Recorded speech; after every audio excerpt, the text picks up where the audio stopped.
Unique spiritual experiment on collective consciousness. Disastrous circumstances of the present times. The 20th century has witnessed astonishing development of science and technology. The colossal magical tools and comforts thus offered to the world are truly beyond the imagination of our earlier generations. However, this single-tracked advancement on the materialistic fronts appear to have neglected or suppressed the other domains of life and induced some kind of void and isolation in people's life. In several respects, it has also contributed to the shattered value system in the society. The modern trends of civilizations are attracting the masses towards consumerization.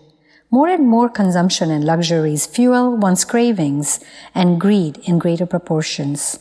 Thus, in spite of his visible progress and prosperity, today's man is living under great scarcity and dissatisfaction.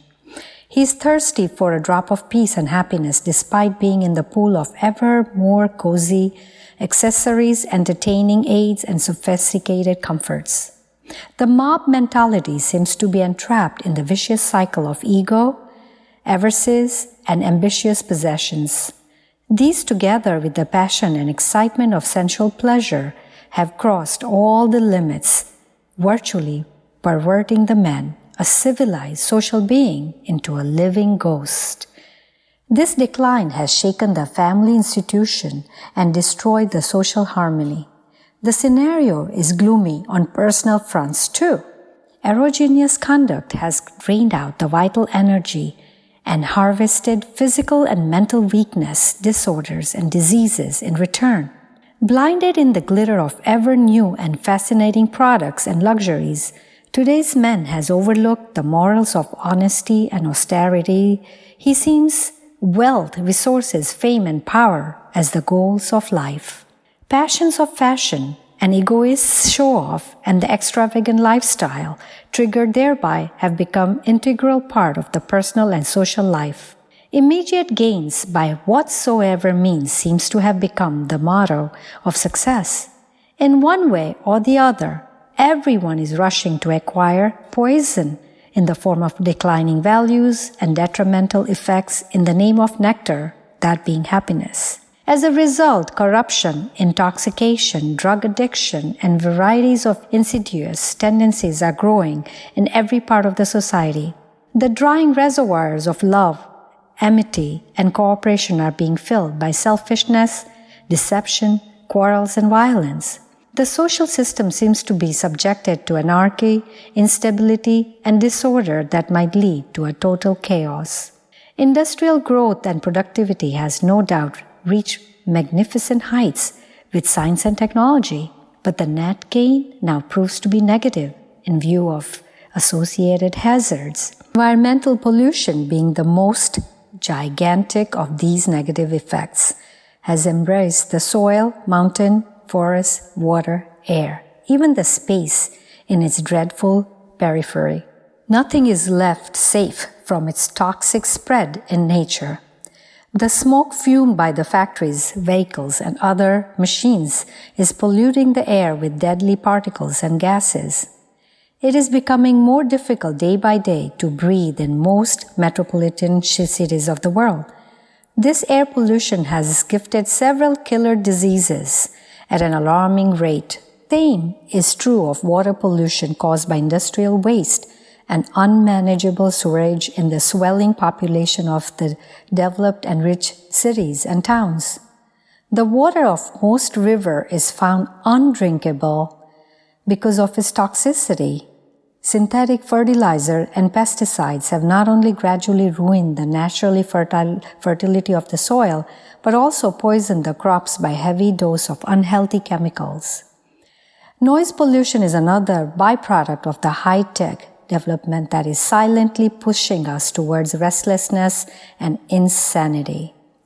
The failure of modern development to arouse mass awareness and social reforms has led to uncontrolled growth of population despite ample products and schemes for family planning. The so-called big cities are being overcrowded, compelling a vast majority to live in miserable condition like a hell. Sizable fraction of the rural population is attacked by poverty and ill nourishment. This burden, coupled with excessive consumption of natural resources, has become unbearable to the earth. The large-scale destruction of forests in the blind race of development has perturbed the nitrogen cycle. Consequently, the increased level of carbon dioxide has accounted for the rising temperature on the earth. This has caused an unusual melting of ice on the geopoles and corresponding rise in the sea level in most parts of the world.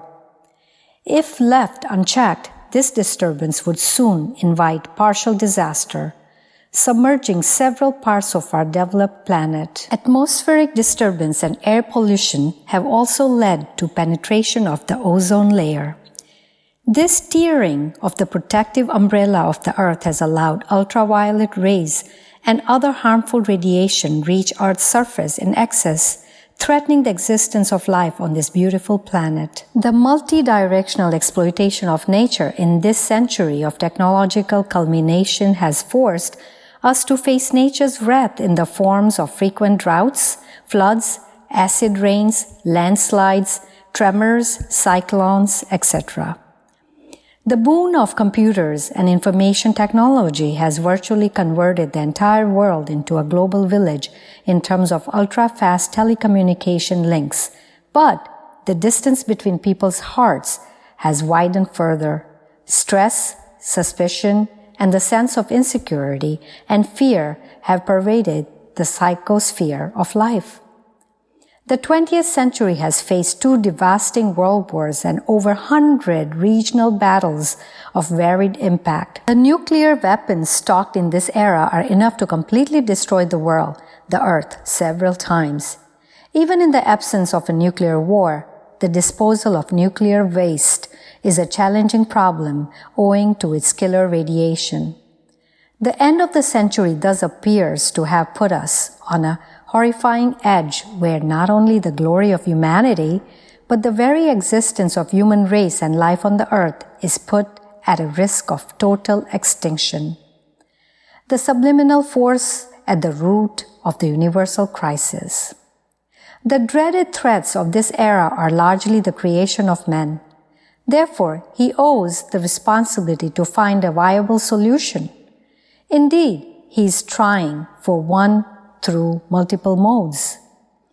Intellectuals, scientists, politicians, and other resourceful talents are aware of the severity and dimensions of the crisis and are trying to find some way out in their own ways. Large-scale plans and projects on health, environment, and social development, etc. are ongoing worldwide, but with negligible effect. The savior solution is far from sight. Even if some effect raises a light of hope, it is soon waned by greater force of newer complications and problems. This is mainly because the solutions and approaches sought so far are mostly like superficial attempts to cure the manifestation of the ailments rather than its cause. The roots of the apparent universal crisis are far more deep and vast. They need to be removed by effective remedies of compatible nature. Hidden beneath the visible and man-made causes is the root cause, maligning of the subliminal environment of life. No remedial measure or endeavor would be complete without purifying and harmonizing the subtle flow of consciousness in nature.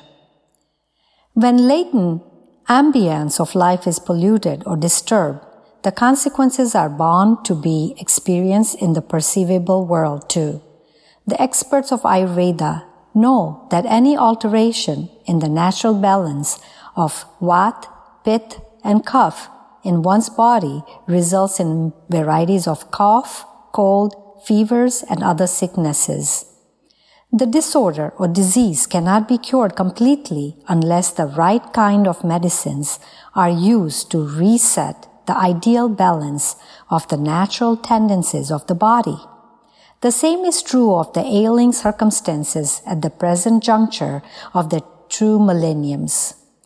Be that the evils of the perverted mentality of mankind or the declining value system, all are augmented by the subtle flow of the hidden forces of similar kind.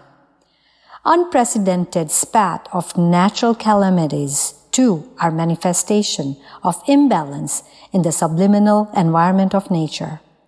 The rishis, the Indian sages of yore, had emphasized greater importance of the subtle than that of the visible circumstances of life. In their views, the nature of the latent flow of consciousness in the subliminal domains influences the intrinsic instincts and hence the thinking of mankind. This sublime flow of cosmic consciousness used to be endowed with the divine influence in the Satyug, that is, the Vedic age of truth. This is what used to inspire and inculcate ethical piety and saintly idealism in people's inner sentiments, convictions, and thoughts. Deeds and conduct of the masses certainly play a significant visible role in generating specific ambience, but their success and impact is initiated and shaped by the driving force of the subtle flow of prana. The intense effect of the subtle may be understood by the examples where mob psychology had changed the course of history. Incipation of specific flow of thoughts or emotional currents generates an ambience that spreads like stormy winds and shakes the mind of the entire society. The aggressive mob psychology at the time of war is a well-known example of this sort. War may break on the battlefront, but every breeze in the concerned nation seems to carry its heat and force, inciting rare enthusiasm and valor in every citizen. Even an otherwise coward or lethargic fellow may demonstrate unusual courage and strength on such occasions. The flow of Mahatma Gandhi's thoughts had educed such a force of patriotism that uncountable number of men and women came forward and dedicated their life for the freedom movement. Thousands of Indians went to the jails, thousands voluntarily sacrificed their heads for the glory of the motherland. The stormy flow of the subtle domain thus made immortal inscription in the golden chapters of the history of India and the world. Today, after about 5 decades of independence, the same nation is sunk in the mire of corruption, crimes, and utter selfishness, dull, depraving, pleasure-driven, and intoxicated ambience in the background. Collective flow of thoughts or emotions inculcates corresponding effects on the subtle environment. Reciprocally, the influence of the cosmic flow in the later could be so intense that the dispersed convictions and thoughts of the masses would blow away in its squall. Favorable or adverse circumstances, too, are created according to the nature of this subliminal flow. It find faults with the social, political, or educational system, and arts and culture, etc., and condemn them for the inimical trends today. But a deeper vision would show that the roots of this all-round decline are hidden in the polluted atmosphere at the subtle realms of our being. The omnipresent subliminal ambience influences collective thinking and also gets affected by the later through the impulses of cosmic mind. Any untoward perturbation or corruption in either commences the vicious cycle of compounded damage and bathos.